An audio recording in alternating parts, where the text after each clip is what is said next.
নিজের শততম test match খেলতে নেমে তারকা ফুটবলার হামজা চৌধুরীর কাছ থেকে শুভেচ্ছা বার্তা পেয়েছেন মুশফিকুর রহিম। টেস্টের দ্বিতীয় দিন শেষে সংবাদ সম্মেলনে এসে মুশফিক সেই ভিডিও বার্তা দেখে অবাক হয়েছেন। জবাবে হামজাকেও ধন্যবাদ জানান মুশফিক। বৃহস্পতিবার ঢাকা টেস্টের দ্বিতীয় দিনের শতক তুলে নেন অভিজ্ঞ ব্যাটার মুশফিক। এরপর দ্বিতীয় দিনের খেলা শেষে সংবাদ সম্মেলনে আসেন মুশফিক এবং সেখানে সাংবাদিকরা তাকে প্রশ্ন করে হামজা চৌধুরীর ভিডিও বার্তা নিয়ে। মুশফিক জানান, সকালে ম্যানেজারের মোবাইলের মাধ্যমে তিনি হামজা চৌধুরীর বার্তাটি দেখেছেন। মুশফিক বলেন, হ্যাঁ, আমি আজ সকালে শুনেছি। আমি সত্যি অবাক হয়েছি এবং এটা দেখে খুশি হয়েছি। আশা করছি যদি সামনাসামনি কখনো দেখা হয় ধন্যবাদ জানাবো।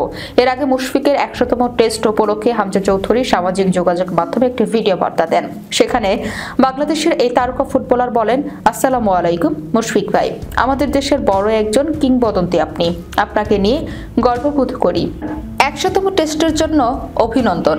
ইনশাআল্লাহ আগামীকাল সেরাটা হবে।